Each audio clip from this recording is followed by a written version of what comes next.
Excellent. How you guys doing? It has been a while. And while we're talking about a while, it's been that long that we need to get rid of that there. If you've been hiding on the rock, what's happened? Israel Keys Wealth became Plural Markets, and Plural Markets became Plural Markets, the hedge fund. I'm excited to be doing this with my partner, Samuel Devante. Give me a second. All right. Come back into frame. We've been breaking the markets, like really breaking the markets. And for those of you who've been hanging around with us for a while, this should excite you almost as much as it excites me. Right, where are we? There we go. So we put this up on the screen for a second so you can see what we've been up to, what we've been doing. And God's been good, I'll tell you that for free. God has been good. There you go. Right, so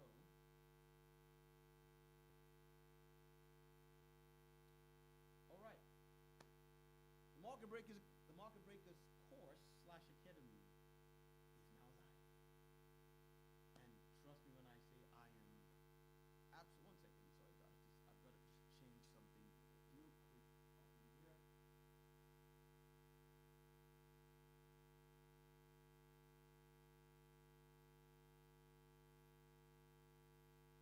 All right. So, um, absolutely stoked about it. It's live. We've had students registering. This is the website. We're promising to take you, of course, from a newbie to market break in 12 weeks. Tiers, enrollment. You can see the curriculum. That's the curriculum right there. Foundation, then smart money and volume profile, pretty much price action, concepts, and then execution, how the markets work, reading charts like a pro, market structure and transitions, institutional ATR mastery, risk sizing and expectancy, pre-trade checklist and psychology, liquidity, smart money footprint, order blocks, fair value gaps, liquidity, sweeps and stop hunts, volume profile, point of control, volume area high, volume area low, and yours truly's own. I wouldn't necessarily call it proprietor. Oh snap! You can't hear me. I just realized you guys probably can't hear me, but I think you can hear me now. So everything I've said for the last. I just realized you. Everything I've said for the last, say, 10 minutes, just. You guys probably can't hear me, but I think you can hear me. Probably you couldn't hear a word of, which is fine. So the gist, if you can probably tell from your screen, is that the Market Breakers Academy and the Market Breakers course is live. Right? It's live. And it's on your screen. That's the website. It's Plural Markets / or dash thehedgefund.com. It's in the description. And I was just walking you through what it offers. We're promising to take you from a newbie to a market break in 12 weeks. A live institutional grade trading course taught from inside an active hedge fund, meaning we don't just talk the talk, we walk the walk. And for those of you on the Telegram and the Discord channels and groups, you see us throwing out trades live with you, managing them live with you, banking profit live with you, doing 4, 5, 6, sometimes 10 to 1, sometimes taking the odd loss here and there, breaking even and cutting our losses and moving on. That happens to the best of us. So you see that there, 12 weeks, 24 live sessions, 16 pre-recorded modules, 8 brokers, 6 asset classes, and a 20 cohort cap. And that cap is filling up very quickly for the cohort that began this week. We spoke about the fact that the course is divided into 3. I'm not going to repeat this. It's already on your screen. But we give you the foundations, then we give you the concepts that make you successful, and then we give you the application side of things. All right? Okay. Prices If you just want all the materials to work through on your own pace, it's $1,097. If you want to be part of a live cohort with live mentorship and interaction with other students and access to us and signals every month or every day, and almost every session, that's $2,700. If you want an elite cohort or one-on-one intensive, all the details are on your screen. Go to the website. The link is in the description, or will be in the description soon if it's not there already, and you will see all the information there. All right, and just to give you an idea, well, that's us, that's Samuel, that's me. Just give you an idea of what it looks like on the inside, right? Once you sign up as a student, this is what your student portal looks like. So you got your live session library, each one going live when it's supposed to go live. You got your pre-recorded modules, those are coming online the next few days. You got a textbook that I'm actually quite proud of and excited about because I've been working on this for a couple of years. And then of course, you can join in live sessions right from here. So right from your student portal, the Discord Live will embed here. All right? Okay, cool. So that's that. Let's get straight to them charts today. Where is my trading view? Where is my trading view? Okay, so it's not you, and it's not you. It is you. There we go. All right, let's get to it, shall we? Okay, so as the thumbnail said, I, in particular, I'm a very avid advocate of the fact that as a trader, you should not be trading too many things at the same time. All right? You should not be trading too many things at the same time. So I'll just put this on. Almost exclusively this year, I've only traded 4 things, and I've only analyzed 5 things. I've not taken a single trade on oil this year. All my trades have been NQ, that's NASDAQ futures, whether you do the mini futures, the full futures, or the micro futures, let's just call them NQ. Gold, cable, and fiber, that's it.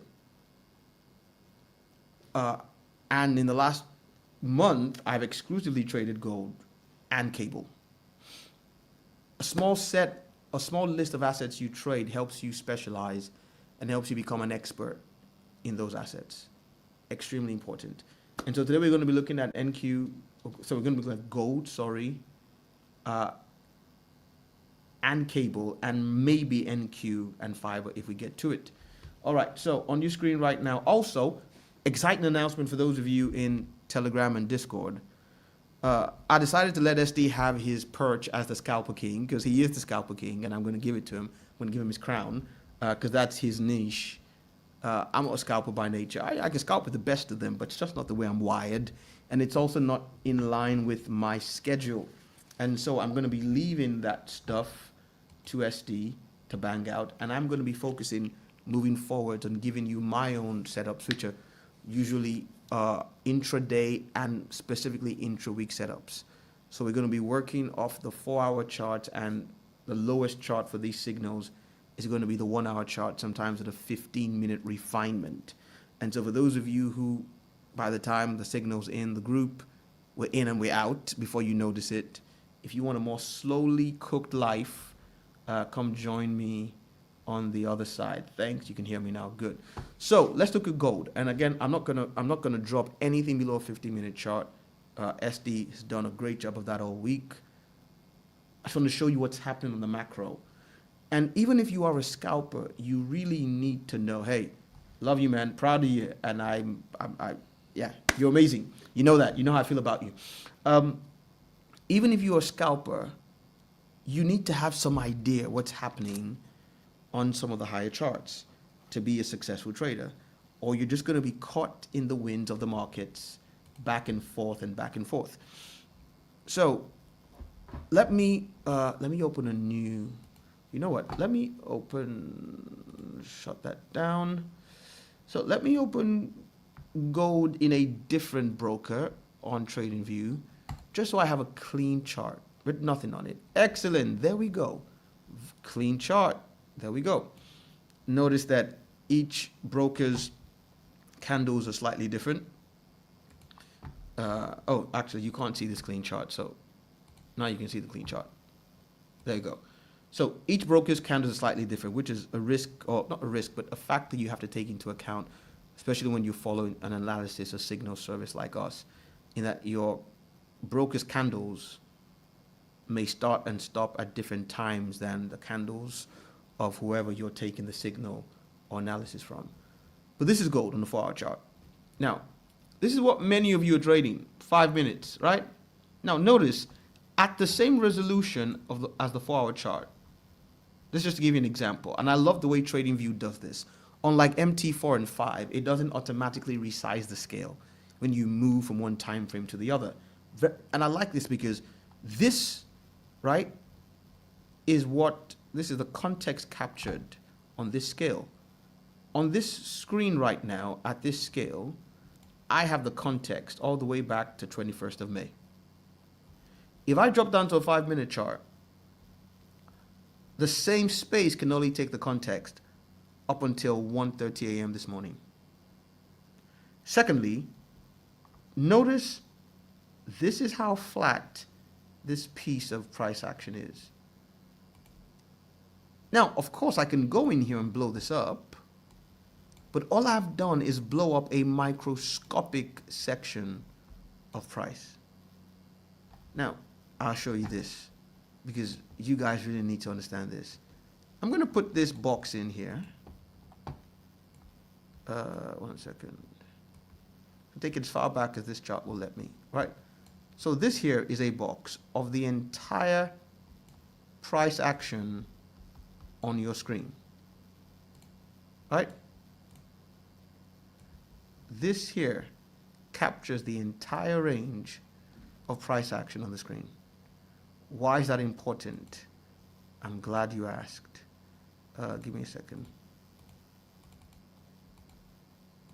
How do I get this? Sorry, I'm still, there we go. Okay, so, no, I don't want the line. You know what? Let's get rid of this. Sorry, I'm still in some ways figuring out. Okay, there we go. Style. All right, border, background. Let's make this. Okay, cool. Excelente. Now, on a 4-hour chart, that huge box we drew is this. I want you to sit with that for a second. That huge box you just drew encompasses this current 4-hour candle that hasn't finished forming and may not finish forming for another 2. I'm not sure what time to what time this particular broker's 4 hours close, but this hasn't finished forming. So 1, 2, 3, 4, and let's call this a half. You're stuck in this sandbox here, completely unaware of everything happening on a 4-hour time frame. And you wonder why you keep getting wicked out or stopped out or manipulated or raided or hunted or whatever fancy words you use to explain why you are, frankly speaking, failing in your trading. Okay, let's go up to a daily chart, shall we? Can you see that that box has disappeared on a daily chart? It doesn't exist on the scale of a daily chart. It's not even enough to be, in essence, it's swallowed up by this black candle right there. And if you zoom in or zoom out on a daily chart, you have all this context that you don't know nothing about. If you go to a weekly chart, it's worse. It's absolutely worse on a weekly chart. Absolutely worse. Oh, I mean, gold Q20. Okay, let's fix that. No, I want gold. There we go.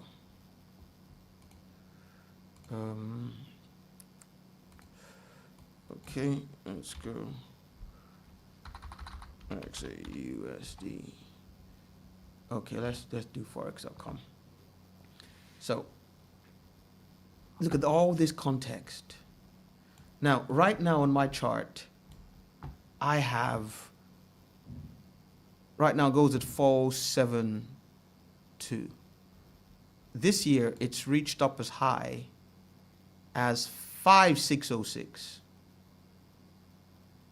Ladies and gentlemen, that's like 100,000 pips, if I'm not mistaken. Was it 10,000 pips above? And on the same chart, it has been as low in 2025 as 2,700. And you're playing in a little teeny weeny sandbox. See, look at how flat you're playing here with no knowledge of what's happening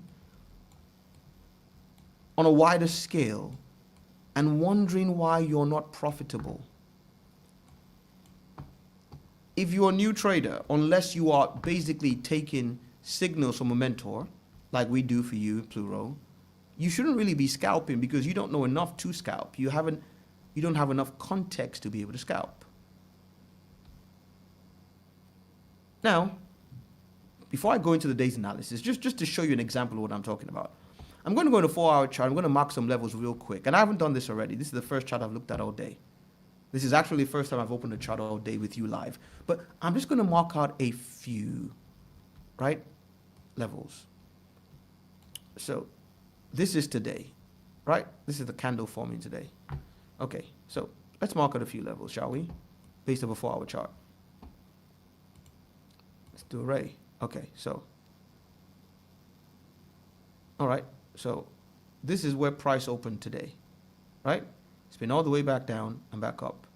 So in that space between here, there, and there, I'm going to mark out every single open, high. You know what? I don't want an array. It'd be simpler just to use this trend line. So I'm going to mark out every single open, high, low in the range, right? That's the open, that's the close.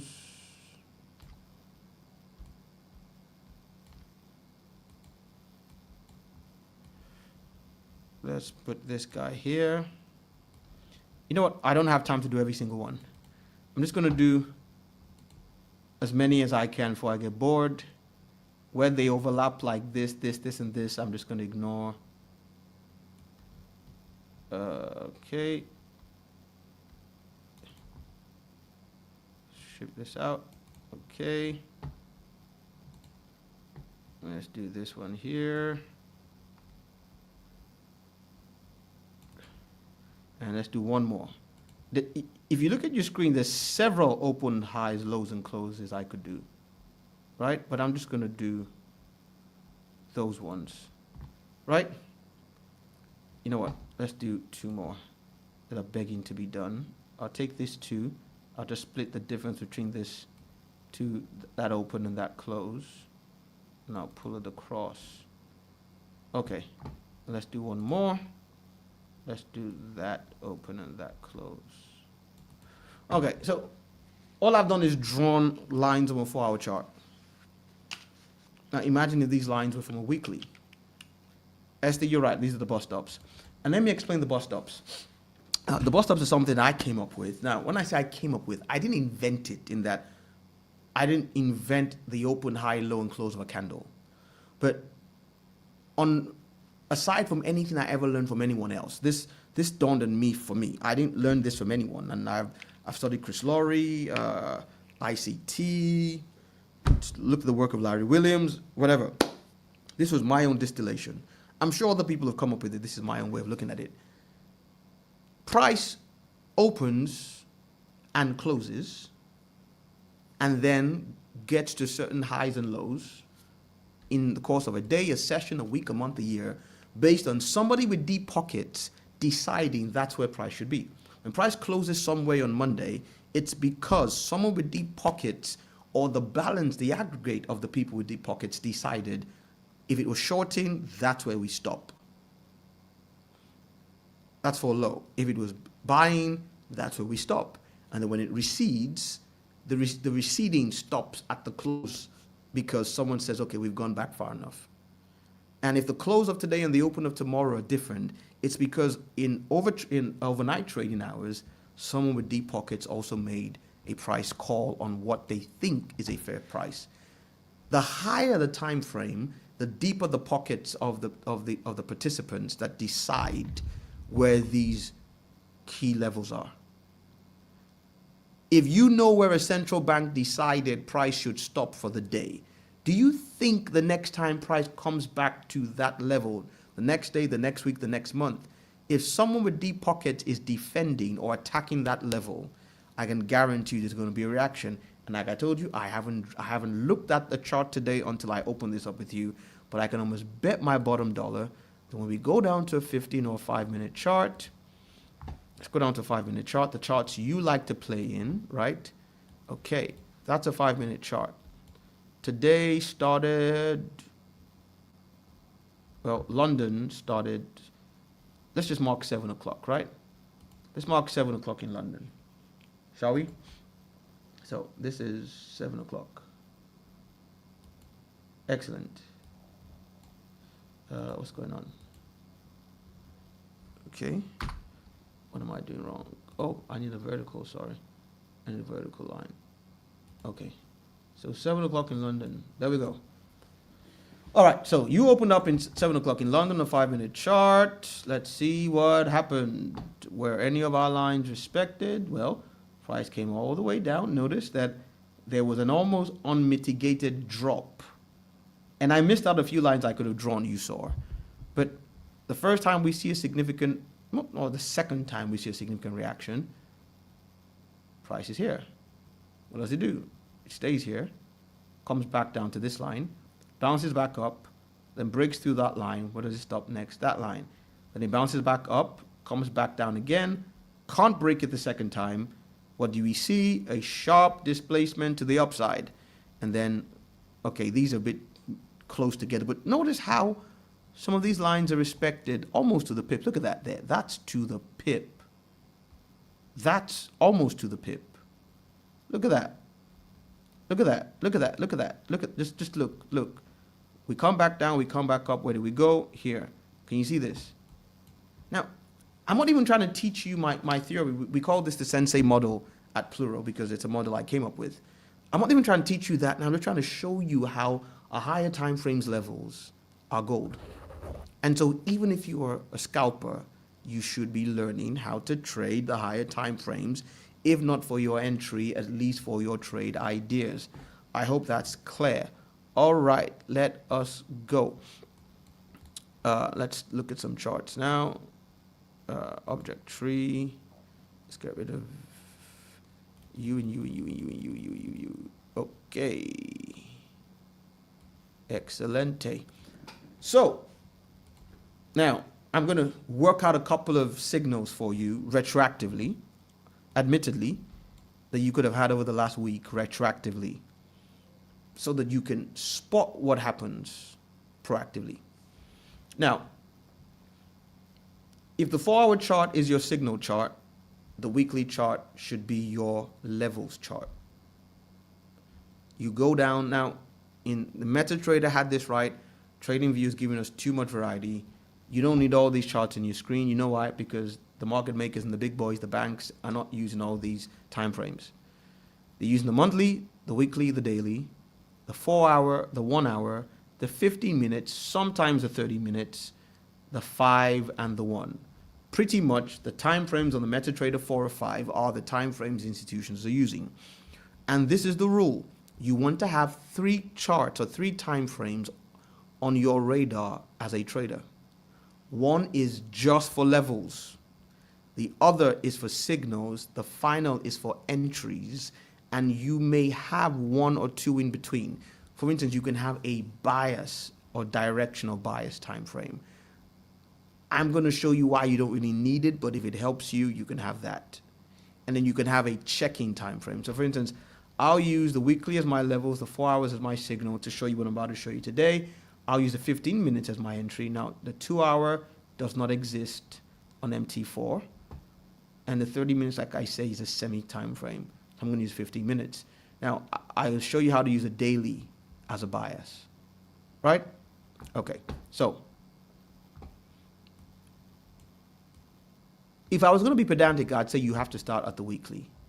But the truth is you can start from either the signal or the levels, as long as you go back to check the levels when you find the signal. But let's start from the weekly, right, shall we? So, the week began here. So this was the candle right here. No, this candle right here began the week. This one here, right? No, was it? No, it was this one, wasn't it? Yeah, this is the candle that began this week. No, sorry, what am I saying? This is the candle, sorry. The candle we're currently on, sorry, that began this week. Sleepy day. So this is our candle for the week. Now, it's already started forming. But I want you for a second to assume this candle did not exist. Just take it out of sight, for instance. There you go. So this is last week's candle. When the week began, you would have been staring at a chart that looked a little bit like this. Right? Okay, so this is what your chart would have looked like to start the week. All right? And this is where the last week closed. So unless there was a huge gap, we can safely assume the price would have opened pretty much where that candle closed, this bullish candle here. What do you notice if you understand price action? First of all, the first thing to notice, and guys, please listen to this. I can't believe I'm giving this to you for free, especially after the mentorship has started, but this is retirement money right here. Okay, and if it sounds like I'm overselling it, it's true. This is retirement money right here. All right. Look at this week. This is an entire week, right? That's the low of the week. Okay? Last week, oh, what have I done? Okay.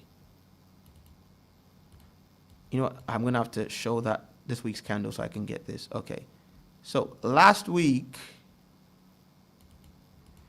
on gold, price swept the low of the week before and had a sharp reaction. Can you see that there?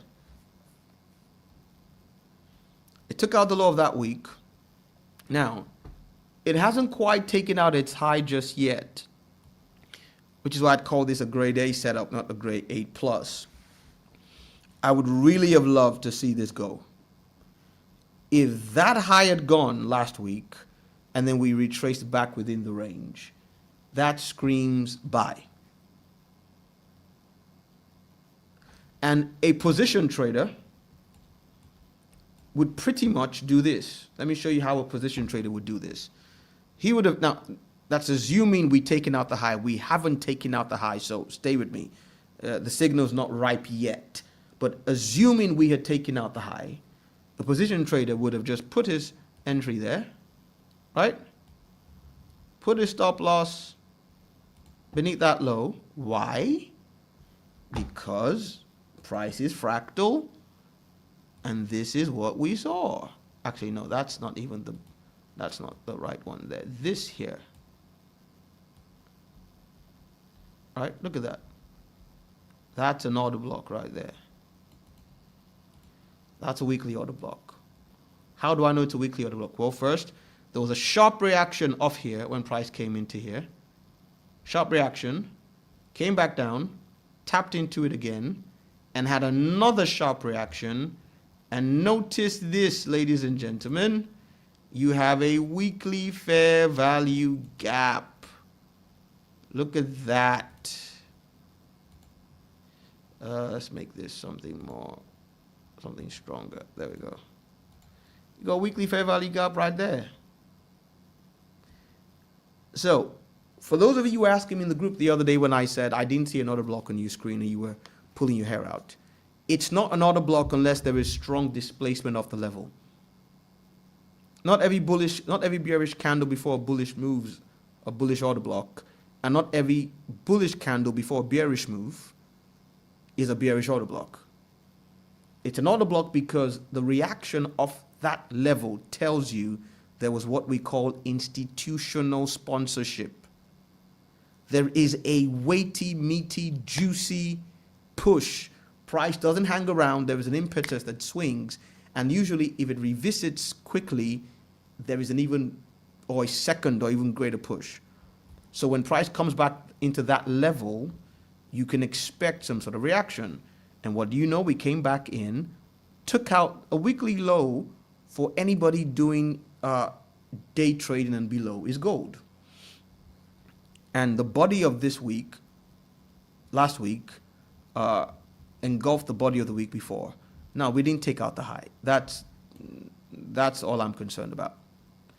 If we'd taken out this high, even if we wicked back inside, if we took out the low in 1 week, took out the high in the same week or the next week, so we can see, we're going to wait and see if this week, for a position trader, if this week gives us what we're hoping or suspecting it will, and the body of that bullish candle also engulfs the body of the candle its wicks engulfed, that is a grade A buy setup.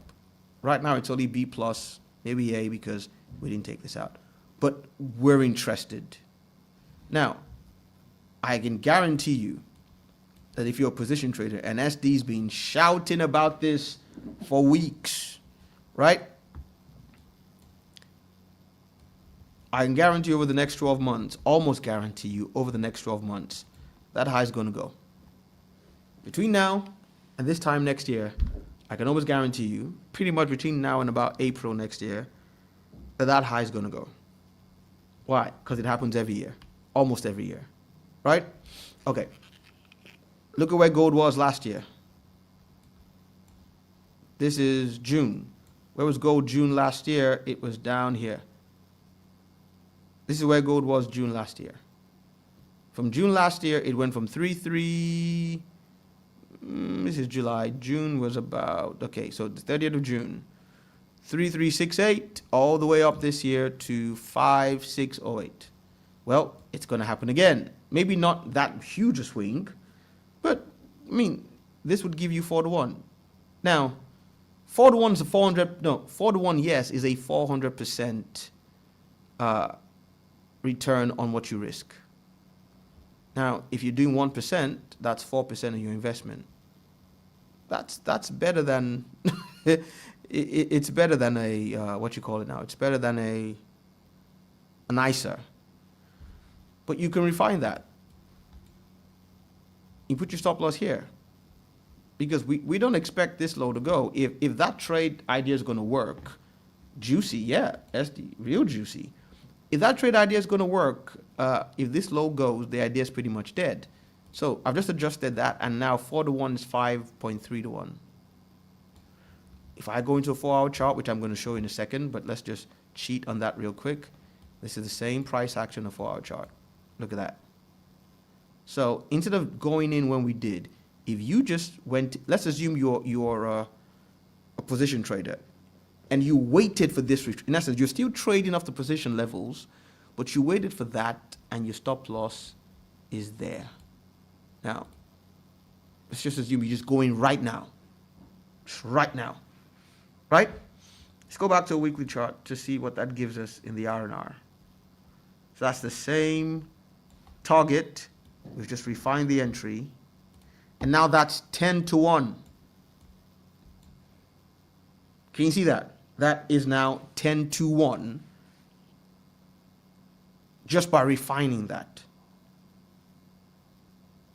And if you want to refine it even further, right? If you want to wait for a session trade, say tomorrow, right, in London or New York, let's just assume, I don't know this is going to happen, but let's just assume that tomorrow we break above this high and have a retracement that comes back down to about here. So let's just assume that we take the entry from there tomorrow, and we can then use this as our stop loss. Well, what would that give us in terms of an R2R? That would give us 11.912. So you see how just framing the trade from one time frame down to the other. Okay, so now we came here for levels, didn't we? So let's just throw some levels on. Actually, I don't need to do this. You know why I don't need to do this? Because we have an indicator that we built for you if you are a Pluro, the hedge fund mentee. And this indicator, right, will give you, let's turn that off. Okay, so it's come down. It's called the bus stops, right? That's what I just showed you. So you can pick 3 time frames, and we are going to pick, so I'm going to take day off, right? So actually I just disabled it, so I can put that back, but it's disabled it. So week and month, right? Okay. So now, when I go to a 4-hour chart, I have every single weekly and monthly open, high, low, and close, and you can adjust which you want. You can take off the opens or the lows, whatever, in my trade path. I call my trade path anything. For instance, if I'm a day trader, it's the ATR above and beneath me. If I'm a weekly trader, or if I'm a weekly trader, it's the AWR, the average weekly range above and below me. Basically, for the period of time I'm going to be in the market, what's the maximum I suspect price can go up or down, map it out above and beneath you, and this indicator basically draws all the relevant highs, lows, and closes back a certain number of candles or sessions or periods, sorry. So for instance here, it's going back 5 for the weekly. Let's just make that 10 to show what I mean, and also 5 for the monthly. And you, of course, some weeks will be months. Some weekly lows will also be the low of that month. So there'll be a lot of overlapping. So this is my trade path on a 4-hour chart. All right. And I told you last week already got my attention. So I'm now interested in gold purely based on what happened last week. Well, let's take off the bus stops for now. Let's just look at raw price action. Now, why have I drawn these? Okay, let's go back. Remember these 2 lines talking about levels? Remember these 2 lines? What are they? They are the high and the low of the week that last week swept but didn't quite engulf. Let's add another 2 lines. Let's get last week's high, last week's low, which we really, honestly speaking, I'm not that concerned with, because if we get back there, then the trade idea is invalidated. Last week's open and last week's close. Just last week, ladies and gents, just last week. And you know what? For good measure, let's throw in the week before, shall we? Just show you how simple trading can be. Let's throw in the week before, which is pretty much identical. The week before's close is pretty much identical to last week's open, so let's just lose it. They're pretty much identical. All right, 4-hour chart.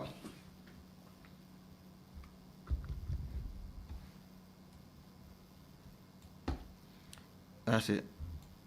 All right. Now, I'm sure it's just a coincidence that this low was formed 3 weeks ago.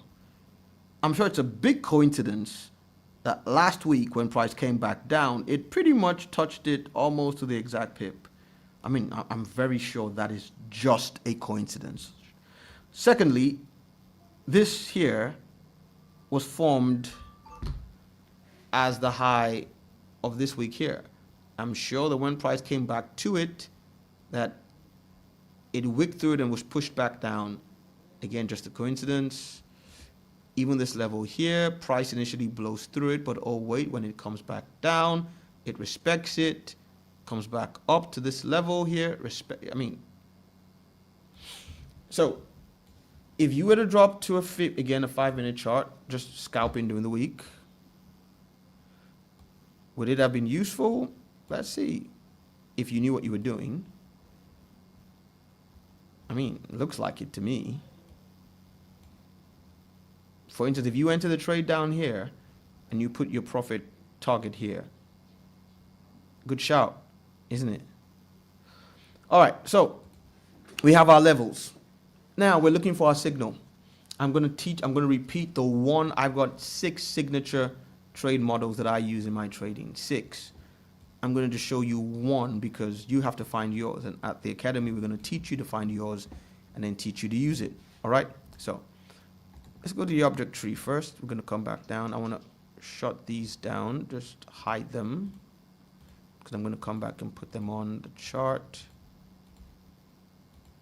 Okay. What have I not closed? Okay. Why is this one still here? Okay. Excellent. So this is the signal for this particular model. Learn it.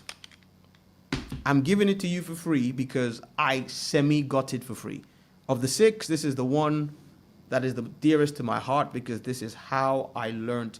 This is how I moved from unprofitable trader to profitable trader. And so it's the one that I will always give away for free because this is the one that God gave me for free. Right. You're going to look for 4-hour low at or near a weekly level. That's the low I've chosen. Why? Because price swept it, meaning price raided it and then broke structure to the upside.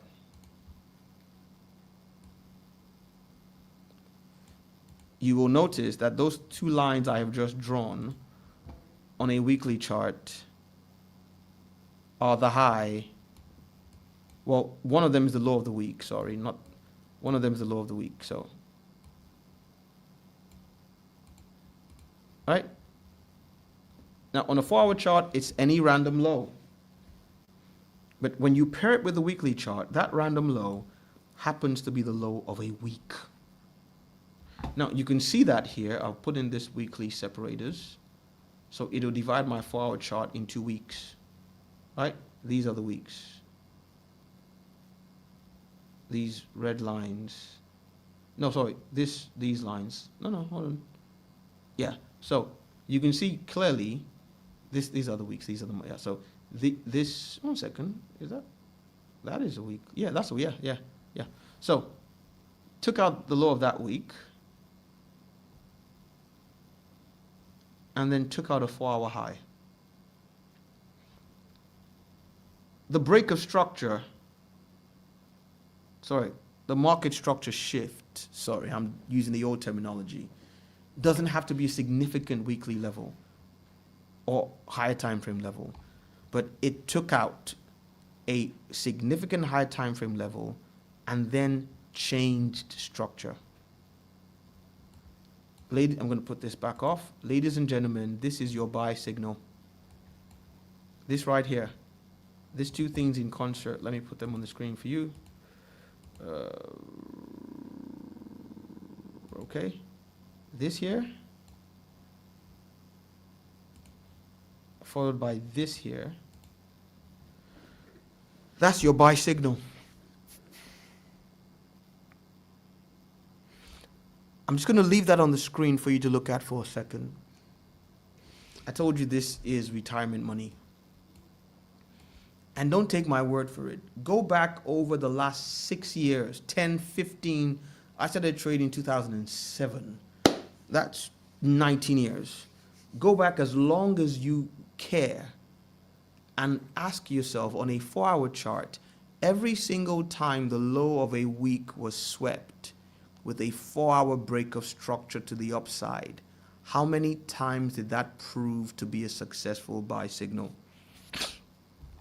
It will certainly not be 100%. It will be a lot more than 50. Color me, you put whatever you want to put on that. So since the 1st of July, me being an intra-week / day trader, while y'all have been scurrying along, enjoying your little scalps with SD and making a huge bank on your scalps because you have time to be in the market, those of us who are day or our schedule, SD, you're right. This is 10K per seat model and you're pretty much getting it if you can do the extra work for free. Now, let's go back good point you raised that. If you come here to our academy pricing, what have I done? Share screen. Okay, if you come here to our academy pricing, you will see that there is a 10,000 seat. Now, that 10,000 seats not going to get the same thing. Basically, this guy is on a different plane. These three guys are in the same chapter, but different paragraphs. This guy is basically getting us to come to his house and lay it out for him. This guy's just going to hang around and sit in classes and ask questions, and and then the guy in the middle is somewhere in the middle. But he's not wrong when he said it's a 10K per seat model, because we are charging 10K for it. And I'm basically giving you this. What I'm doing today is giving you this for free. The self-paced for free. Okay, so you better give me your ears, all right? Don't say God didn't do anything for you. The moment this happened last week, because I am not a scalper. Now, you've seen that I can scalp with the best of them. The days where I have time on my hands and I get my fingers nice and cracked and loose. You've seen what I can chef up, right? But I don't have that time every single day. So I'm looking, one of the 6 things I'm looking for is this. Now, if all you did, just look at this, ladies and gentlemen, just throw your fib from here to here, right? And let's change the lines. The style, how do I change the, okay, fine. So there should be a sign to change everything to black, shouldn't there? There's usually, okay. Okay, it's fine, I'll just change everything to black manually. I seem to remember there's a way to change every single level to black manually, but that's fine. We'll just do it one by one, so we can see our fit properly. I don't need 0.8. I need 0.618. And I need 0.73. And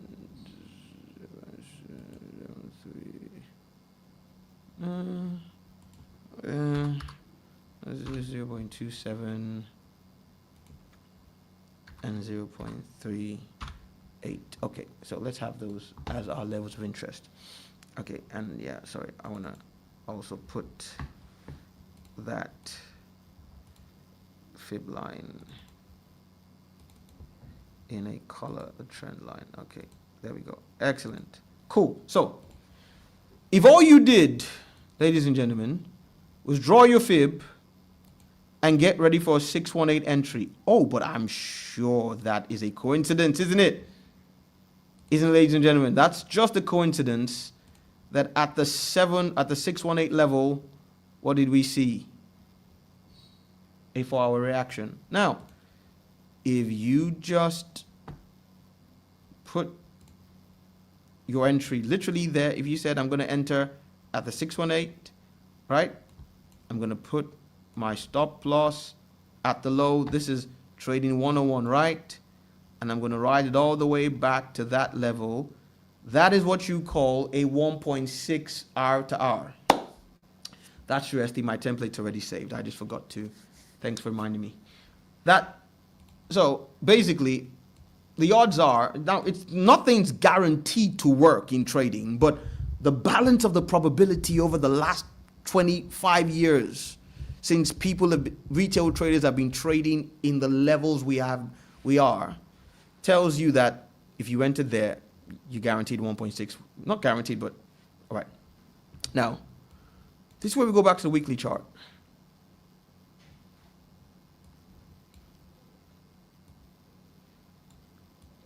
Remember now, the weekly chart, all that would do is take us back to last week's high. Well, what if we move the Fibonacci to the week before last week's high? The one we said we were hoping we would clear. Right? Now, we entered on the 4 hour, we're getting a signal on the 4-hour chart, but our level's on a weekly. So if we just moved that target objective up there, right, which is that week's high, well, 1.6 to 1 becomes 1.8 to 1. Not bad. What if we decided, you know what? This is no longer the controlling low. It's the signal low, but this is the new controlling low. If we move this to that level as our stop loss, now we're at 2.16 to 1 R to R. All right, let's go back to weekly chart. And the same way we give you TP1, TP2, TP3, TP4, TP5 on a scalp, I've shown you TP1 and TP2 on a 4-hour trade, 4-hour time frame, right? Well, so that TP1 was this week's high, TP2 is this week's high, which notice is also the previous week's open, right? But I'm sure that's just a coincidence. Then if we blow past that, where's the next bus stop? Well, the next bus stop will be that week on a weekly chart, will be that week's low right there, right? This week's low from 4 or 5 weeks ago, that week's low right there. If we then moved our take profit there, let's go back to a 4-hour chart. That's what that looks like on a 4-hour chart. That would then be 3.321. Now, what if we came to the conclusion, and why I'm kind of almost, now remember, if we'd taken out last week's high by now, I would have very little worry about this. But this low here has repeated the signal. It's also swept a 4-hour low, just not the weekly low, but it swept a 4-hour low with a sharp reaction. Look at that. So, if this was in London, say, or New York, I could just put my entry right there and put my stop loss below that low there. Now, if you were on a paid cohort, there's something I'd be telling you right now that I'm not going to tell you because I'm not going to be unfair to them. But you don't need to be Einstein to figure it out yourself if you go back and stare at the screen. Just take a screenshot of what's in front of you now. There's something I'm not saying, which I will say to the paid cohort, that makes this rinse and repeat. And I repeat, you don't have to be Einstein or Newton to figure it out from what you're staring at now. Anyway, so if we say we framed an intraday, let's assume this happened in London, all right? And I put my stop loss there. I could then go to a daily chart, not a weekly chart this time, right? And say, okay, so this is today forming. So where is the next swing daily high? That will be there. That will be 2.3. So that would be a day trade that would give me almost 3 to 1. I'm in and out in one day. Where's the next target? That swing high there. It's 3.08. Oh, what if we go up to this one here? And what's that? That's 6.45. Same signal, same trade idea, right? Okay, let's go back to a 4-hour chart.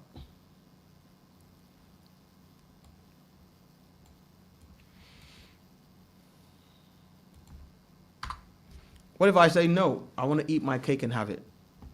Okay, meaning I'm going to drop down to a 15-minute chart for my entry. What would it look like?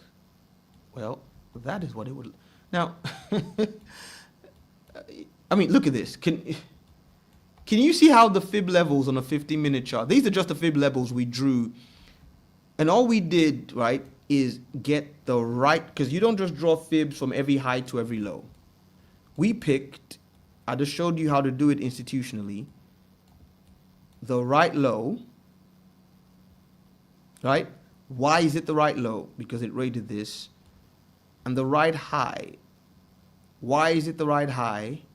Because, one second, let's go back down here. Let's go back down here. We started with this one because that's the high that broke structure, right? That broke the 4-hour structure. Okay. And we were moving the Fibonacci based on other weekly highs.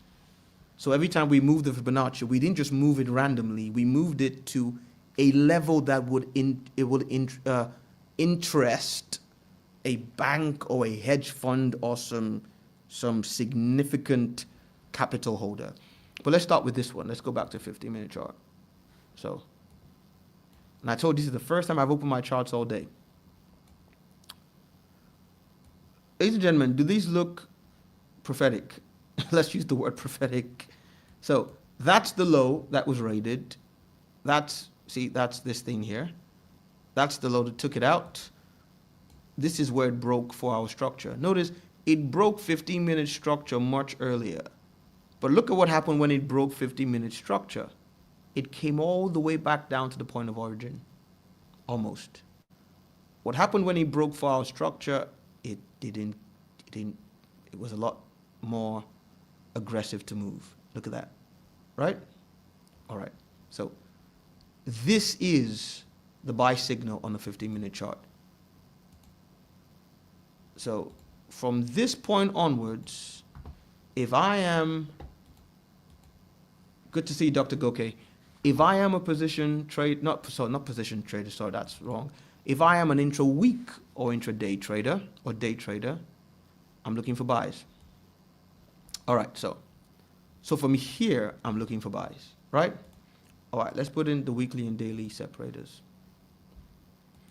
Excellent. So you notice that my days start at 5 a.m. Again, this is another $10,000 per seat nugget, but I can't charge you for it because I'm not the one who came up with it. This is old among those of us who trade smart money concepts. It's a concept of true day. The day doesn't begin at midday your time, at midnight your time.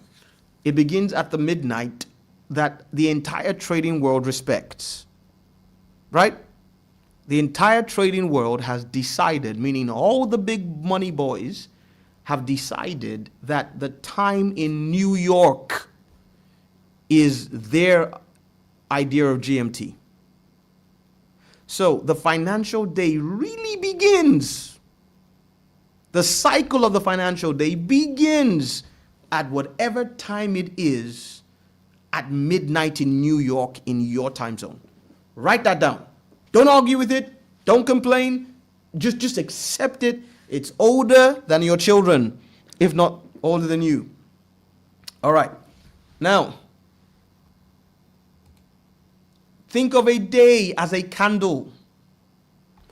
This is what I call candle theory. All right. For this, I am going to have to go to another chart. So let's come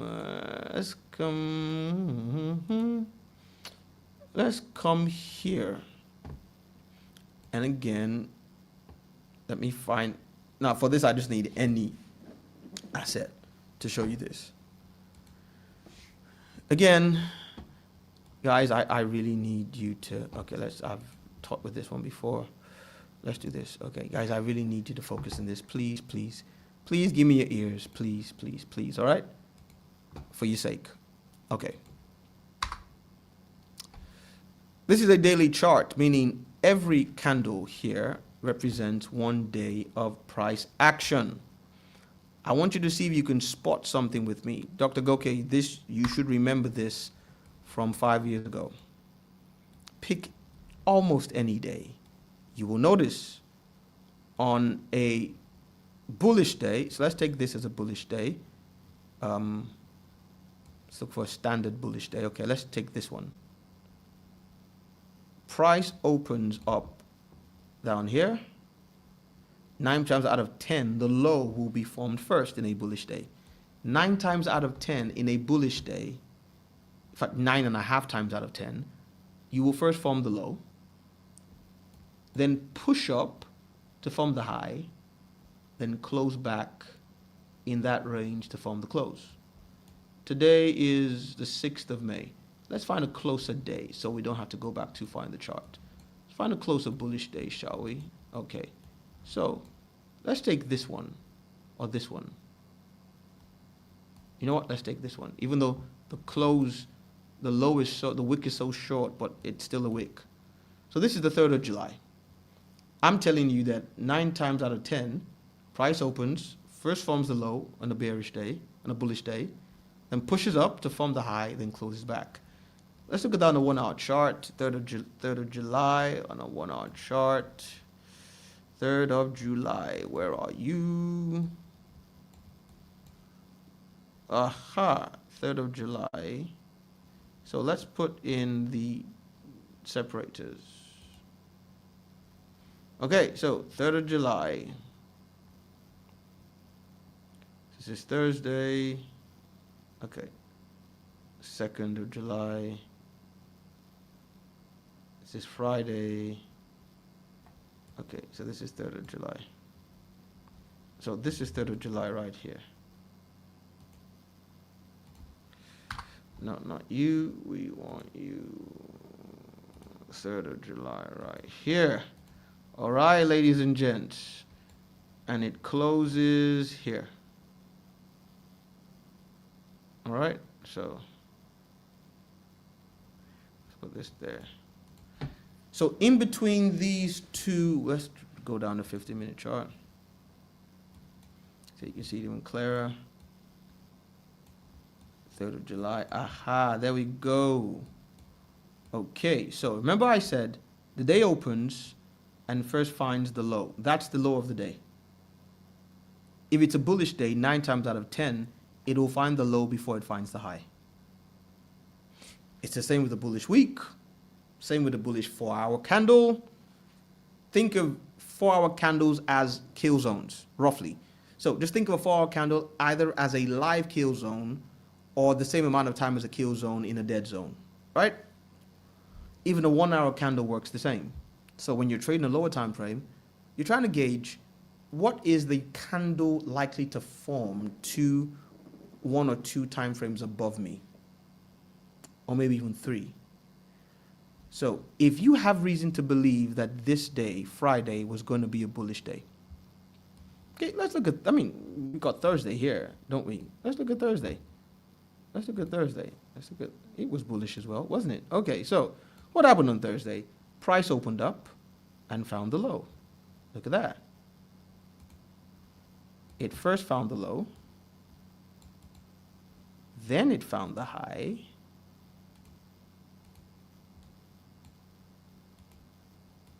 Then it found the high.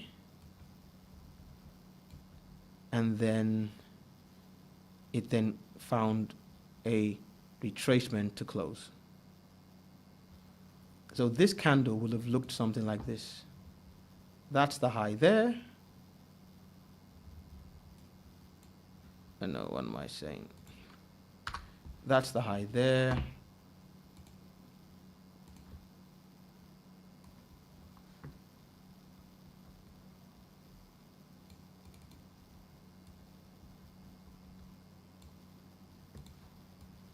That's the low there.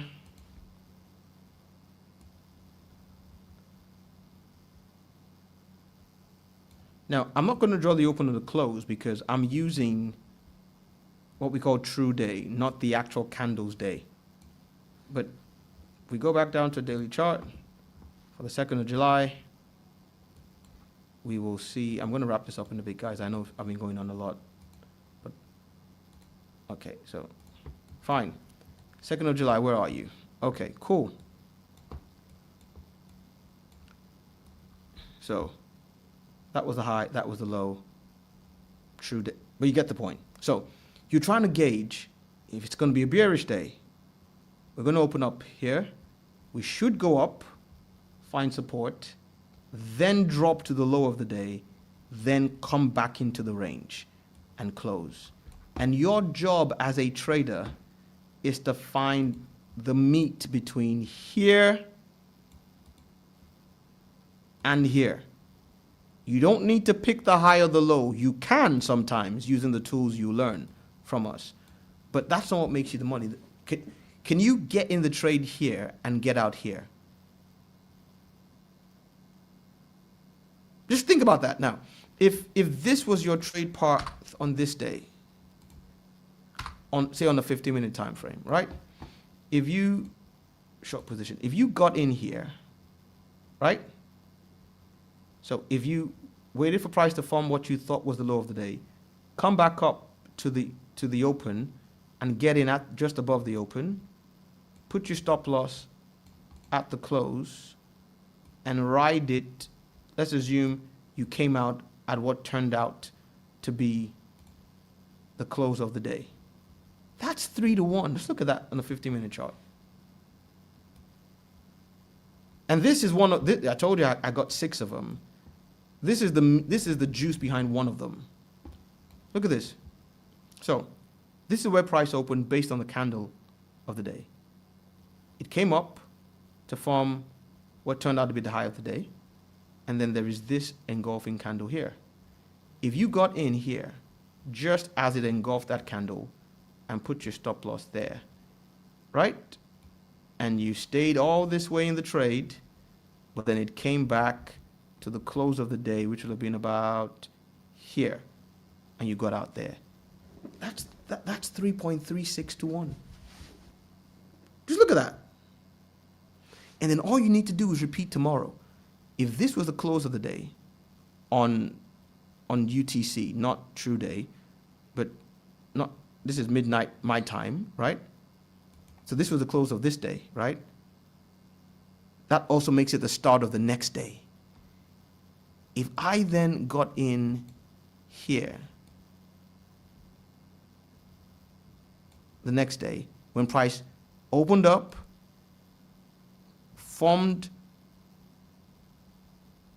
the high of the day by running into support, where we'll show you that another, right? And then I ran all the way with it. No, you're here. 1 second, no, it is about there, and this was about there, right? If I ran all the way with it, all the way down there, where did they close? They closed. It's not closed yet, actually. Today's not closed, so, okay, today might be a bad day to show that, but still, let's assume we came all the way back here, and then by the time you got back to this level there, you decided to take your profits and run. That's 2.82 today. And we rinse and repeat.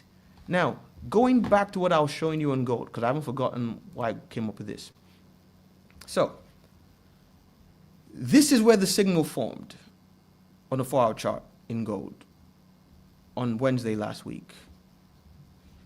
So, if you're trading 4-hour, from this point on, you have a clear directional bias.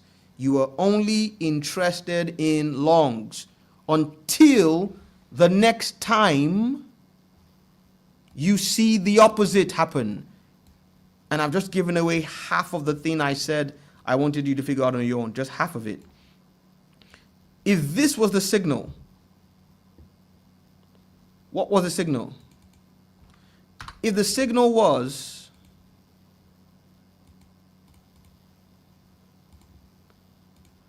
that a weekly low was swept and the 4-hour change of structure to the upside, we are not going to stop looking for buys until the reverse happens, which is that a weekly high is swept with a 4-hour change of character. Do you dig it, ladies and gentlemen? It's that simple at every time frame. If you're a scalper, what's your directional bias? A 1-hour or 30-minute for scalper, it's sessions. A session high is swept, and then you want a 1 hour or 30-minute change of character, and then you're only looking for buys or sells in that direction. That's how you make the moolah, the money, the big bucks. And you only need to be doing 3 to 1 consistently to change your life. All right, now, so from this point in time, like I said, from this point in time here on a 50-minute chart, I'm only hunting buys till the reverse happens. So what were and I said my opportunity, I'm going to show you my opportunities are, this is the beginning of this day. So Wednesday, July 1st. So this happened Wednesday, July 1st. It happened at 3 p.m. in the morning, during the day. Okay, that's fine. What happened? Price came in here on a 50-minute chart. What did it do? It closed a fair value gap. Can you see? I mean, this is the fair value gap from here to here. It closed the fair value gap, right? Now, this is where the things come in, the weekly high lows, opens and closes come in. Again, you can just go to them and draw them manually on your chart like I used to till SD coded this indicator for us after I spoke to him about wanting him to do it for me. But look at how close we are to a weekly bust up. That fair value gap originated at a weekly bust up. So we can trust it. Can you see what I'm talking about? You don't just go drawing fair value gaps everywhere. But this one showed up at a place where you would expect significant price action to exist. A weekly bust up. Price comes in here. Right? Break structure. Look at this on a 15-minute chart. This is a 15-minute high. It's from there. It breaks structure, comes back down on a retracement after breaking structure. Okay, so that's the 50-minute high here. Let me put that there for you. That's the 50-minute high there. Price breaks that structure, comes back down, and explodes to the upside. Look at that. It explodes to the upside, forming its own 15-minute fair value gap. Right there. Can't see the mouse. Snap. Sorry, I've been showing you. Oh, I'm so sorry about that. So, okay. So, wrong chart. This is the chart I was looking at. So, I said the 4 hour signal happened here. Then we dropped back in here. When the 4 hour signal happened, it formed a 4 hour fair value gap. Or it formed a 50-minute fair value gap, sorry, at a weekly level. When price comes back there, it shows displacement.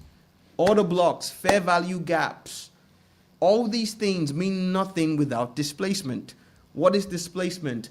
Sharp, immediate, aggressive, almost violent movements in price. We call them imbalances. It's telling you price is moving here because there's an imbalance caused because there is the people with deep pockets, not you, are almost entirely short or long at this level.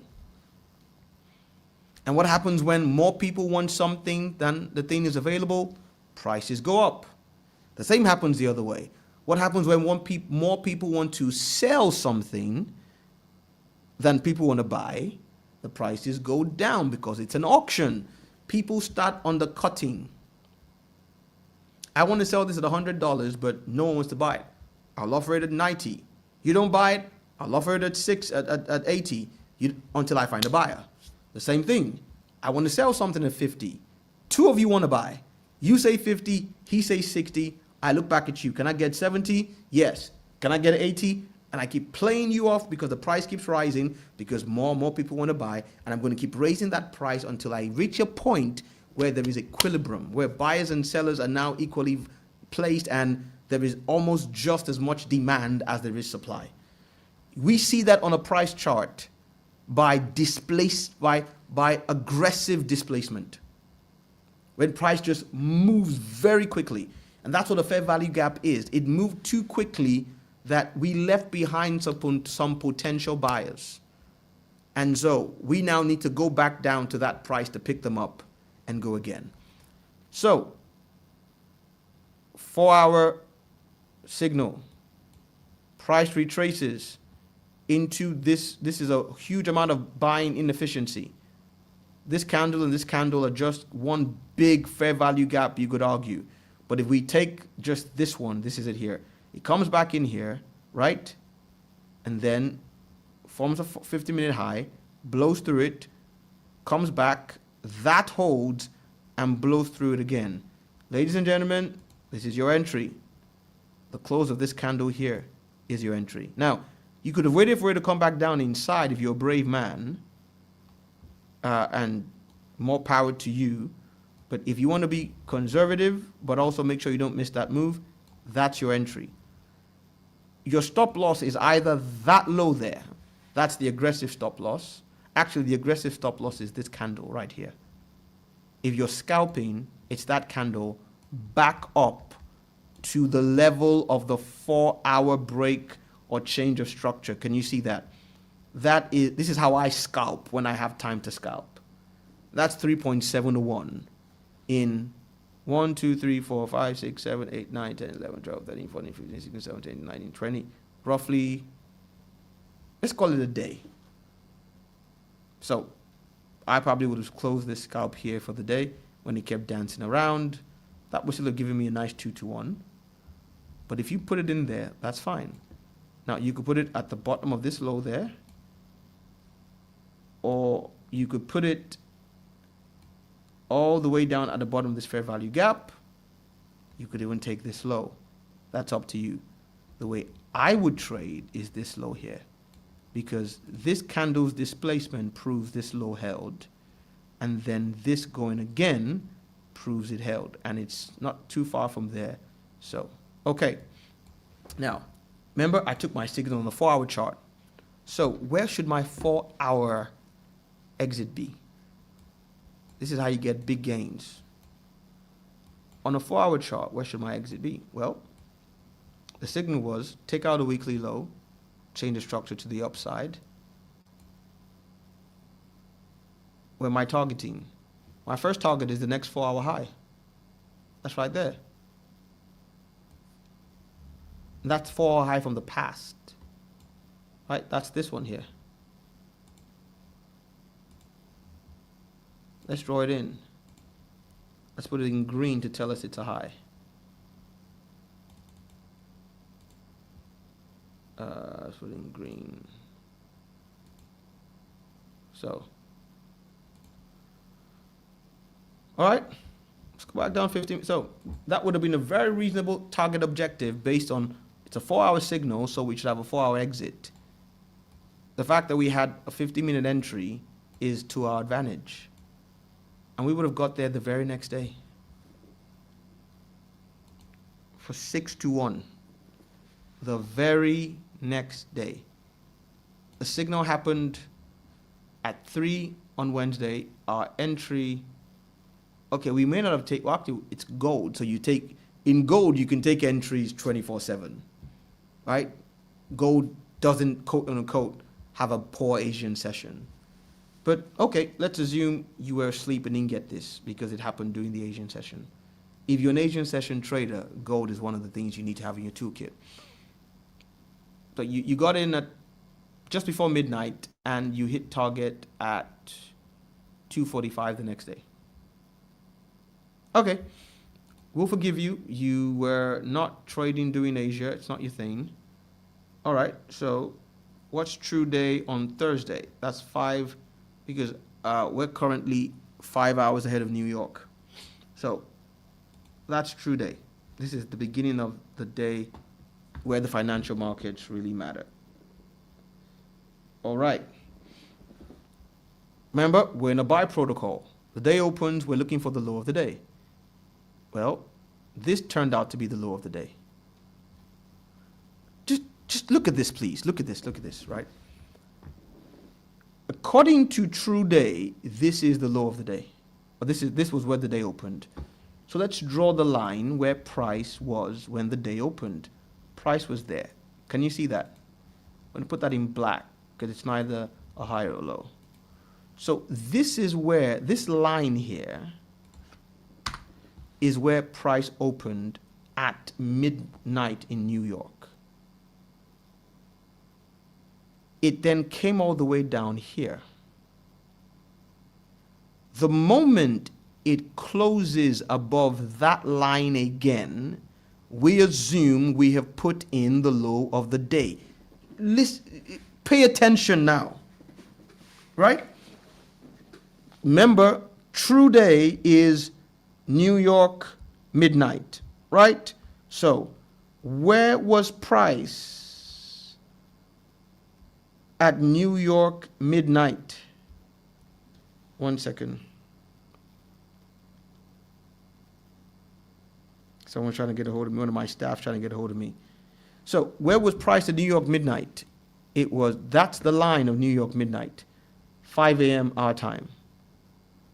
If we expect, now, we are only going to lose, well, no, not only, but 90% of the time we lose this kind of trade, it'll be because we got the direction of bias wrong.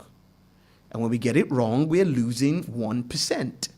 When we get it right, we're winning 2, 3, 4, 5, 6, 7, 8, 9, 10, and above. So, if I believe that this is the beginning of the day, New York midnight, price drops down, well, it could drop as far as it wants to form the low. The moment it comes back above that line and also takes out, look, a high around that line, its broken structure around that line, I am now going to assume that this is the low of this day. See that? As far as I'm concerned, I now know that is the low of this day. So I'm going to put that in red. The question, so at this point here, you see this big juicy displacement candle that pushes straight through? That could have been your entry. But if you had the discipline to wait for price to come back to that line, even better. That's your entry at the line there. Your stop loss. Now notice at this point, you're just waiting for the first engulfing that closes back over that line. Now, at this point, this is all we would have seen.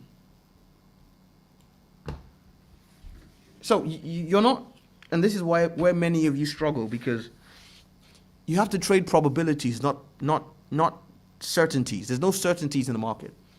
You could have lost this trade. Very easily lost this trade. And that's why you risk only 1%. But if you did that there and you followed my principle, well, congratulations, because that day then closes at 5 p.m. the next day.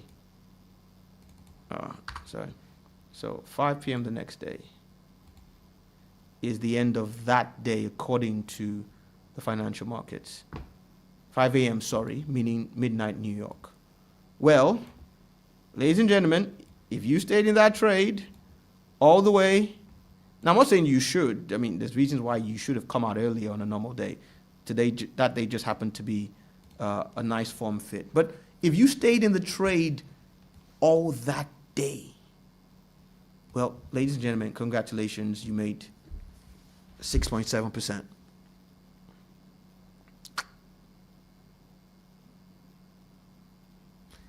If you then big-brained it, and please don't assume I'm just form-fitting this. Go study this for yourself. If you big-brained said, okay, that's the low, that's the high, price will usually take out an intermediate low, right, which is here.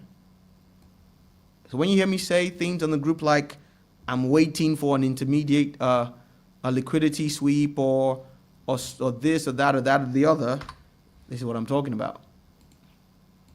The same thing it did on a 4-hour chart, it will many times do on a lower chart, right? It'll take out the low. What time is this? 8:15. Ladies and gentlemen, let me put the kill zones on your screen, please. And again, I haven't looked at my charts all day, so I didn't know this was going to be so nice, but it is so nice. All right, so kill zones are on your screen. Are they not? Why are they not on the screen? Kill zones and pivots. Okay, so why is it not putting them on the screen? Anyway, I'll figure that out. If you know anything about trading, ladies and gents, you know that a low that formed around 8:15 in the morning, my time, meaning London time right now, is going to have been the low of the London session. Say yes if you agree. A low that formed at 8:15 in London is very likely to have been the low of the London session for that day. If that's the case, when price comes back at 12 noon and sweeps it as we're getting ready for New York to start, and then reacts to it, this would have been a refined scalper's entry. Price wicked through it and closed there. And you still have the same entry, same stop loss down there. But now, when you take price all the way till the end of that 24-hour trading day, meaning midnight New York to midnight New York, if all you did was just close at New York, that's there. That would have given you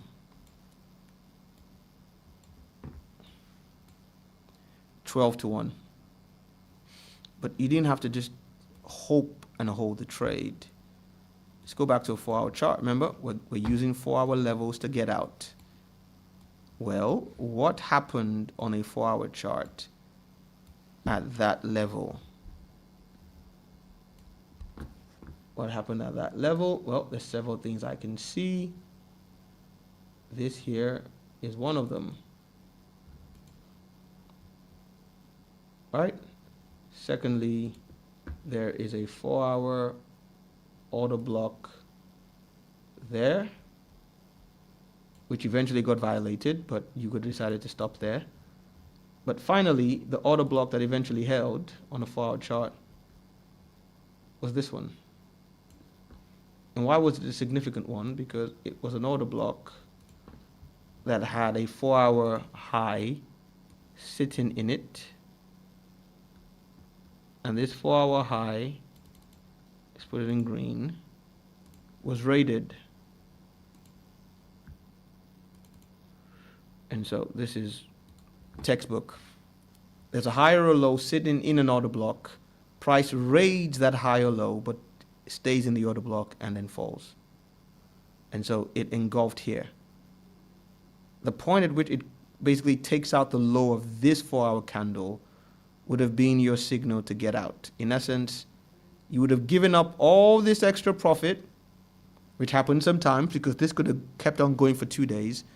And the moment this retracement is put in here, you're out. That's still 12-1. Okay, now, while we've been talking, what's been happening? Remember I told you this here would have been my entry? Well, there you go. Let's go back to a 15-minute chart. So while we've been talking, we've had the move I was talking about. Great. How could you have gotten in? Well, you already have the significant level. It lines up with the bus stop from before. Excellent. What happened on a 15-minute chart? Well, price took out this 15-minute low right here that formed at 11 a.m. That would have been the low of London, ladies and gentlemen. Well, well, not the kill zone, but London itself, right? Okay, so, and now we've had, so that's in red. And now we've had a break of structure on the 15-minute chart there. That's in green. Now, I wouldn't trade it right now because I don't trade it this time. But if this was London or New York, and again I said gold means it can go at any time.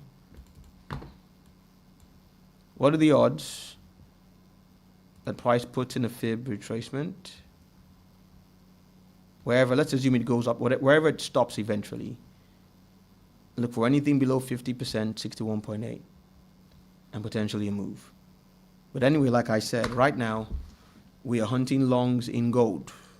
The question is, are they scalp longs, intra-week longs, or are they the big, massive move that SD's been calling for the last few weeks, in which we could potentially see price? Let's see, so let's look at the daily chart before we close. Okay, so let's put this off.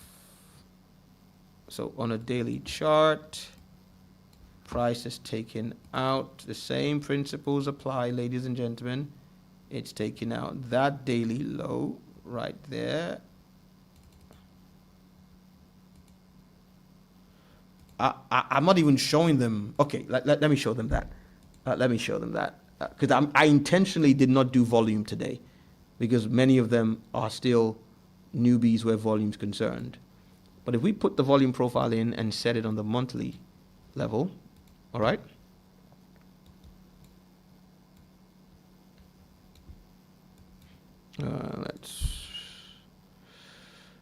It's a bit messy.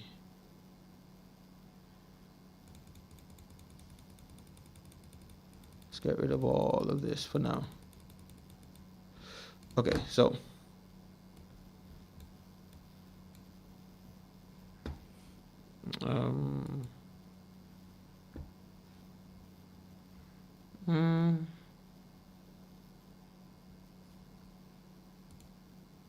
what's wrong with my volume settings? Something's wrong with my volume settings. Oh yes, it's the asset class. Okay, let's do this as I see. Okay, there we go. There we go. So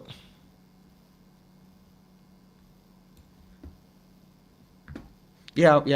Well, you're about a minute behind me on the stream when you're watching it. So yeah, I just figured that out. But good shout. But I'd already figured it out. So let's go back to month. Okay. So, all right. So volume area high, volume area low. Why am I still? Okay, I've got to do this again.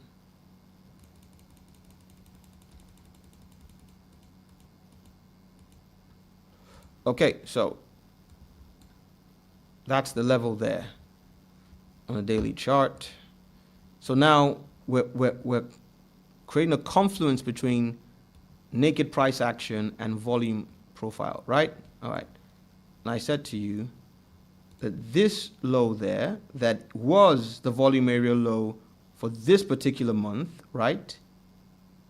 If you draw it out here, that low was nicked last week. Also, it is in a daily order block. Look at that, ladies and gents. Look at that. And that order block is actually engulfed by this order block there. So let's just draw it all the way. So can you see what I'm talking about? Volume area low here, confluencing nicely almost with this volume area low here. You take out that low, you dip into an order block. You take out that low, you dip into an order block. And what do you have on a daily chart? You have a break of, or a change of structure on a daily chart. Look at that. All right? You have a nice big, look at this. displacement that takes out this structure there. And if you put a fib on it, from that low to that high, right now we have, today we crossed the 61.8, and look at this huge reaction.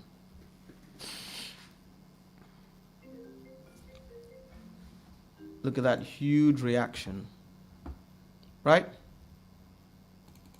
So tomorrow, or after true day, after 5 a.m. tomorrow morning, London time, we are going to be able to use, I believe, this low. Just mark this low right here. If this plays out, yeah, the retest was, yeah, I mean, if you got in here, you're up 700 pips already. But even if you did, that's fine. And this is why you should have got in if you were stalking this like I was. And hint, hint, I might have got in while we were on the stream. But I didn't want to tell you. Okay, that's anyway, whatever. Because this was a teaching stream, not a signal stream. So I might have got in while I was on the stream, but that's neither here nor there. We're back into quote unquote the order block here. The order block here, right? But still, that's fine. You don't need to get in right then, because you now know. See, this is the beauty of understanding the language of the markets. You know. Well, yes, I did. Yes, I did. But that's neither here nor there. Like I said, if you didn't get in here, that's fine. Because you may say, like I said, normally I wouldn't get in there because I don't trade Asia normally. By this time, I'm well and done for the day. I just happened to see it because I was doing this video. That's fine. You now have a new reference point. And you have that reference point for two things. Number one is that becomes a new low to key off. Number two is it could be an intermediate low in a few days where price could do this. Watch it now. Price could very well do this. Could go up here, come down and take out that low. There's plenty of real estate there. Believe me, I've seen this happen plenty of time. And then go up. Right? It could then go up and come to this level there. I would not be surprised, but I don't know. But this is a daily chart. This could take months, at least a month or so to happen. I'm going to go down to where I want to play. Right? Okay. So, you can get in right now. Because this is taking out an intermediate low already. You can get in right now if you want. On target there. I'm not. I'm going to wait for tomorrow. After the true day begins, right? And I'm going to do what I talked to you about. Is the day going up or down based on what happens overnight? I'm going to draw my true day line, right? At 5 a.m. tomorrow. Where are we? Okay, Thursday. All right? This is Wednesday. Roughly, so a little bit before this. Somewhere in between this and this. Let's go down to 1 hour chart so I can refine that line. 5 a.m. tomorrow. There you go. I'm going to draw this line here. On a 1 hour chart. I might even drop to a 15-minute chart. Okay, so Dr. Goke, you probably missed me say that the financial world runs off midnight in New York, not midnight in GMT. So when you're calculating a day in the financial markets, you're looking at midnight in New York. Midnight in New York is roughly 5 a.m. our time tomorrow. So Now, let me throw in one more nugget for the road. Don't say I wasn't, so let Sensei Claus make an appearance. And if you're wondering who Sensei is in the charts, that's me. So let's look at what Sensei Claus could do. Right? Okay. This is 5 a.m. tomorrow. After 5 a.m., watch what direction price goes in on a 1 hour chart. Don't chase on a 1 hour chart. If the trend is down, we think we have a bullish day. If the trend is up, we think we have a bearish day. Right? This here, like I said, is prime equity to either be the controlling low for tomorrow or the low that is rated tomorrow, assuming we're doing a buy. So this could happen. And then this. No, that's not what I'm looking for. Cool. So we could have this and then that. Or we could have this controlled by this low and then a that. But assuming tomorrow's a buy, assuming tomorrow could very well be another sell. Like I said, there's plenty of real estate all the way down here to mop up. Price hasn't come down here. It could. It doesn't have to, but it could. And right now we're the point of control for the month. Is that for the week of the month? Let's see. Yeah, we're the point of control for the month. Let's look at it for the week. Okay, so this is actually, we're below the value area high, value area low for the week, and we're back at last week's POC. Okay, that makes me, Esty, correct me if I'm wrong, but he's the volume profile professor, but that gives me the impression that we're unlikely to touch. I mean, it seems like we're good to go from here, just off volume profile, right? We've come below the volume area low of this week. We've touched the POC of last week. We've had a sharp reaction. It could be that it's bombs away from here. Okay, cool. So I got that. Yeah. Excellent. So tomorrow, just wait for true day. Now, it could be one of those days where there's no wick. You know, yeah, we ain't coming back here. Yeah, I agree with that. So there's days where there's no wick. There's days where you get left behind if you're waiting for the low of the day. I'm going to warn you. I've shown you a few. I mean, look on a daily chart. It happens. Don't come and say, oh, Sensei or Israel, you know, or Rev, whatever it is you call me. You know, I was waiting for the low of the day and it never came. It might not come. We're playing probabilities here, right? So just want to show you what I'm talking about as I begin to close this video up. You will find days that are very little wicks. This is one of them. Look at that day right here. This day right here had no wick. Price got up and went for it. Price woke up and it ran like it stole something. But most days have a wick, right? Cool. So we're going to wait for true day. And after true day, 5 a.m. London, aka midnight New York time, wait for price to put in a low. Let me show it to you. As my parting gift for you tonight, Sensei Claus has been in town. So today was Tuesday, right? No, Wednesday, sorry. It was Wednesday. Okay, so this is 5 a.m. on Wednesday. All right. So look at this with me, please. If you get the bias correct and you wait for the retracement, what happens the first time on the 1 hour chart there's a bullish engulfing? Just go back over time on all pairs and see if you get the directional bias correct, not guaranteed, and you wait for price to put in the low or the high in one direction, what happens when there's a 1 hour engulfing? What happened yesterday? Boom. What happened the day before?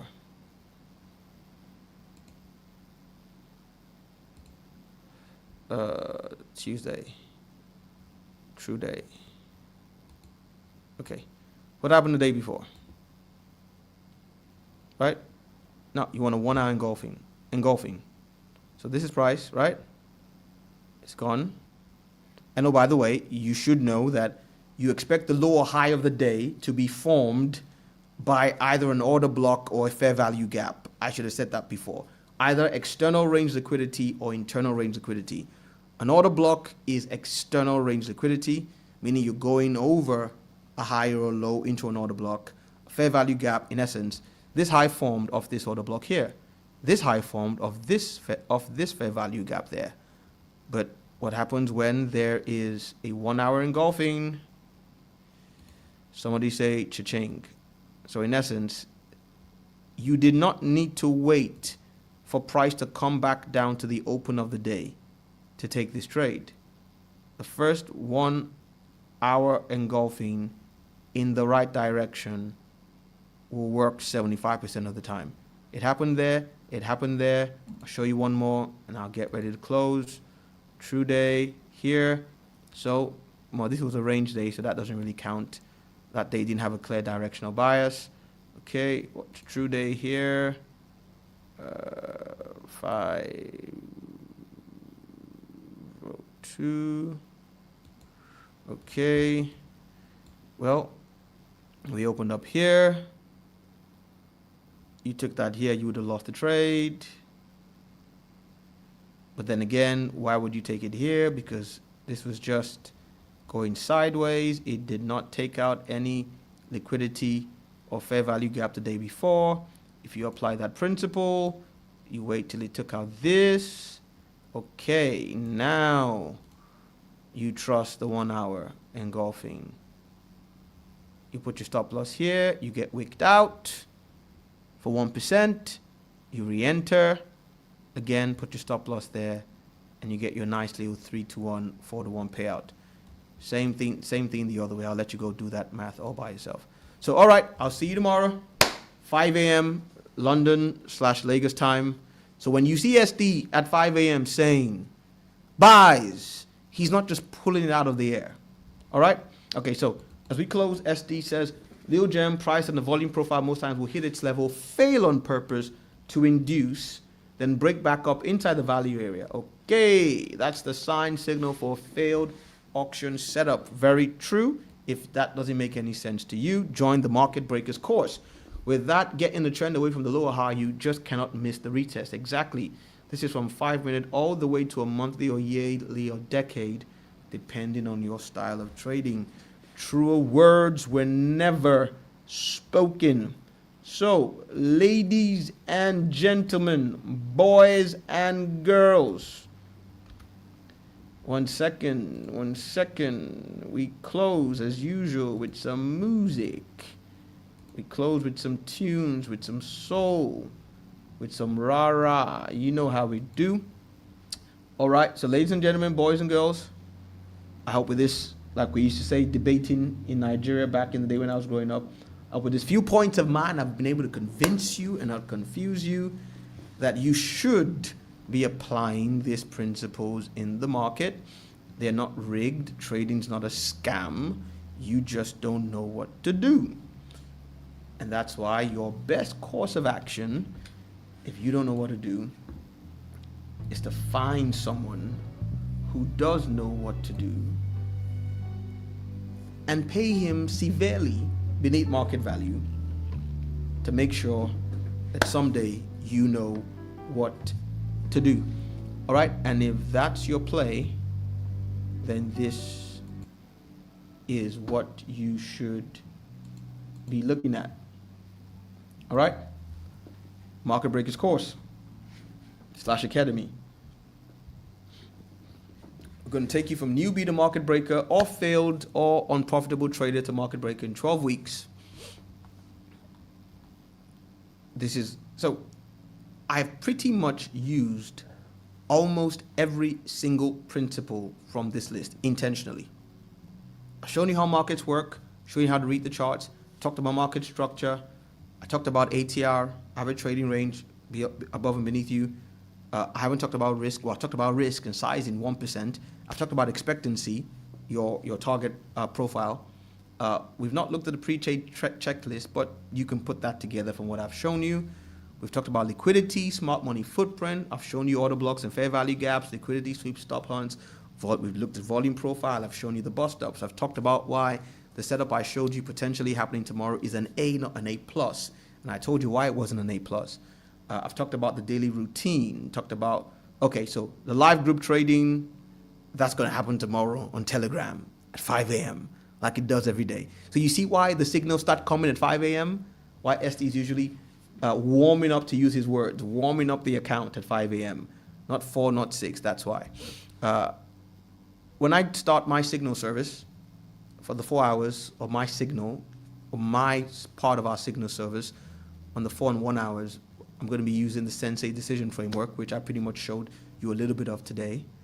And then we're going to be teaching you how to pass prop firms, right? Little drawdown, 1% risk. Don't blow your account. And then finally, we're going to teach you how to create your own setups from what you see and what you like. And then we will graduate you, put you in a hat, give you a scroll, and tell you to jump for a picture. How can you get in? 4 ways: self-paced, live cohort, elite, and one-on-one. Each builds on the other. Self-paced means we give you the materials and tell you bye-bye, figure it out. Still very plenty. When I paid for my first proper mentorship, the first mentorship I ever paid for that made sense, right? I paid £150 a month, $150 a month for 12 months. Do the math. And all I got was the videos. I didn't get workbooks, I didn't get templates, I didn't get a customized student portal, I didn't get a Discord community, and I didn't get access to the Sentinel. I'm going to show you the Sentinel today because of time, but believe me, it beats anything out there, in my opinion. And SD built it, all props to him. The live cohort means you get the information plus access to us as instructors and a daily signal service, a bi-weekly journal review, a Meet Cohort 101, and a higher tier on the Sentinel. All right, cool. If you want to take it to the next level, if you want to shadow trade with us, you're in at the elite cohort and access to the mastermind, the group of the elite cohort members banging out profits in the market together. And finally, if you say, hey, just tailor it to me, sit with me till I get it, one-on-one, right? Just one-on-one. You get the material, yes. You get the mastermind, yes. You get the cohort, you get Telegram, you get Discord. But in addition to that, basically every single session, every single video, you will get your own version of with you, staring at charts with you, all right? Custom built strategies and basically almost 24 hours access to us via WhatsApp. We're both married, so be careful about cashing in that 24-hour access at a time the wife will put the phone off and fling it. Amen. You get an on-demand library, the recorded modules, a live session bridge, and a customized student portal. This is us. We're both multi-asset traders. I've been trading since 2007. I've forgotten how long SD's been trading again, but it's at least 10 years, if not 15. He's in charge of live execution. That's why he's the one usually banging out the signals. I'm in charge of strategy and structure. He's smiling, yes. I'm in charge of strategy and structure, which includes designing how your student experience goes, but also the frameworks with which we trade the market and also our risk governance and decision. Basically, I'm the guy, he's the guy who tells you trade now and this is what you trade. I'm the guy who tells you this is why you're trading it and how to trade it. And that's why if you noticed us on Telegram, that's the roles we play. Amen. He's a decent, he's an okay guy. I mean, I like spending time with him. Cohorts fill 6 weeks before launch. This is the first one launching, so it still has space. If you want space on it, let us know. You can enroll right here on the site, or you can book a discovery call. And if you weren't here at the start, you want to see what it looks like on the inside of your student portal, this is what it looks like on the inside of your student portal. You got your live session library. There you go. You got your pre-recorded modules. Those are dropping soon. You got your textbook. Let me show you this real quick. So if I go to PowerPoint here, okay, and then if I, excelente, okay, so if I change the screen I'm sharing and share this one instead. All right. So this is what your slides look like, right? You see a lot of time and effort and energy is gone into this. This is what the textbook looks like.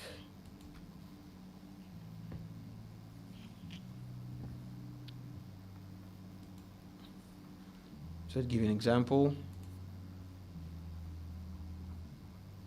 this is chapter chapter 4. And so we're not just chugging screenshots of our journals at you. There's a lot of love, time, energy, and efficiency, and excellence, I think is what I'm looking for, that goes into what we're doing here. All right, I think that's where I'm going to call it a night. It's been live. I will catch you in these market streets. Take care, bless you, and bye-bye.